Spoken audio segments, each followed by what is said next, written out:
What's up? My name is Inara. I work with 40 Tons. We are here at the 40 Tons Social Equity Row and Intake Center. Shout out to our title sponsor, HPI Canna. So excited to be here with Cam Jennings, the Cam Jennings.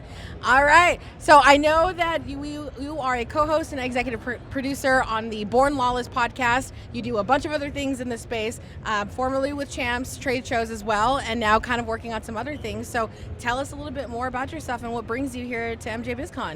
Well, I have been in the industry since I was 19 years old.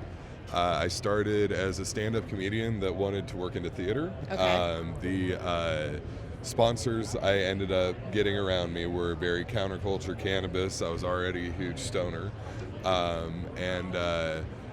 Eventually that transitioned out of the art into the business. Right. And it's been that way ever since. I left the industry for a few years to learn in the experiential marketing world. I've been fortunate enough to represent brands like Coca-Cola and Salesforce and all the other stuff they don't usually let stoners touch, which is funny enough as a result of, why I'm interviewing with you right now. But in 2021, I returned to the industry. Okay. And I've been moving around and doing really well. And now things are just kind of crazy, and I'm on top of the world. But it's been a ride to get here, and a lot of that does have to do with how I started in cannabis. Absolutely. And I just want to go ahead and say thank you in advance for being open to sharing your story with us, because it's very impactful, and it is very valid, and unfortunately a reality that many people here have also experienced. So if you could tell us a little bit more about your run-in with facing discrimination with cannabis use, and sort of your experience with the political system in that way. So when you're an artist, a lot of times you're a drug dealer too to gotta pay the bills, make things work. And while I was doing very well in the comedy scene, and I had a few months that I could pay my rent off it, and that felt really cool.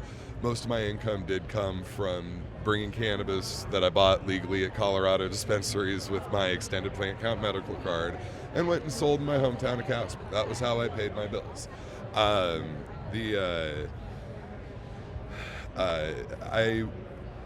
was 20 years old.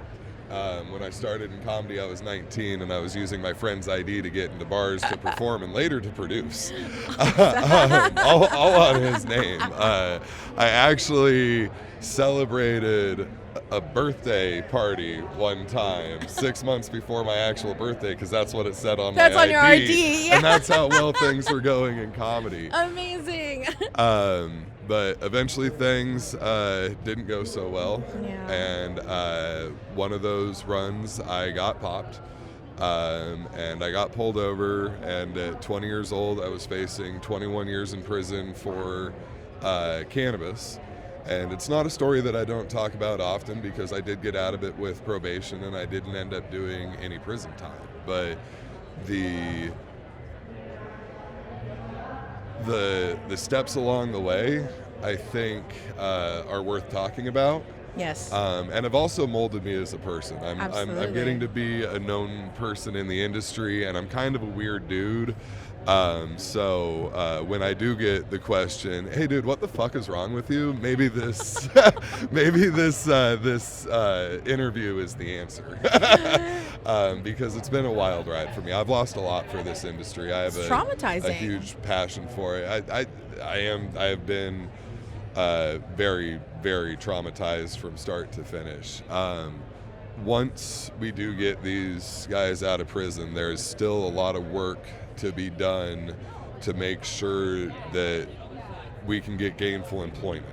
Right. That we can be in certain spaces, and that we're not living as second-class citizens. All too often, that's what happens, and often cannabis is used as the excuse when there are other underlying reasons to want to hurt that person, like you or me. Absolutely. Couldn't agree more. To wrap it off here, and I think this is a good segue, what kind of words of encouragement or words of wisdom would you pass along to folks who may be experiencing certain similar situations that you went through and beyond? I think that the advice that I have to offer most revolves around career advancement. I was denied a job at Waffle House because I was a felon. I thought that was a requirement there. When I got convicted, I got sentenced to probation, and you're required to have a job on probation. But my background check was not reported as somebody that was selling weed, rather somebody that was cooking meth. Right. So where I hope to see the next step once we get everybody free is that we get everybody employed, that we get everybody housed, and that we get everybody fed.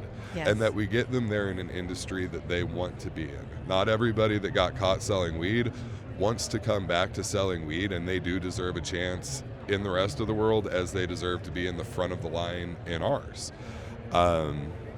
So yeah, that's where I'm moving forward, and I hope that I can be good to the cause. And if anybody is struggling with that, I hope that they reach out to 40 Tons, and 40 Tons reaches out to me. If you are struggling with a job, stop going after full-time stuff. You worked for yourself before, you sold the weed, you can do it in the real world.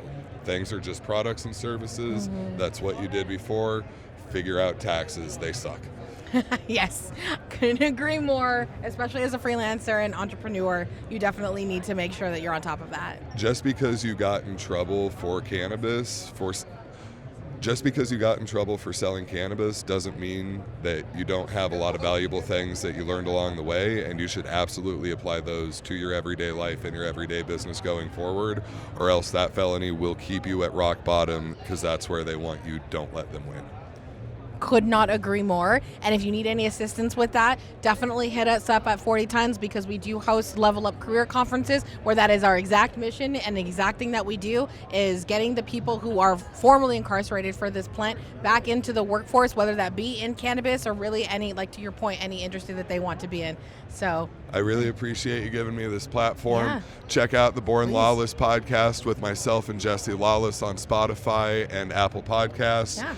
The theme of that podcast is redemption, misunderstood guests, and people who were born lawless. Where they can find you on Instagram? You can find me on Instagram Okay. at versus_humanity, VERSUS_humanity, and Born Lawless Pod, all one word. All one word. Yeah. Perfect. Well, thank you so much for talking with us, Cam. I really appreciate your time. Thank you very much. Thank Have a you. good one. Yeah, of course. Thank Bye. you.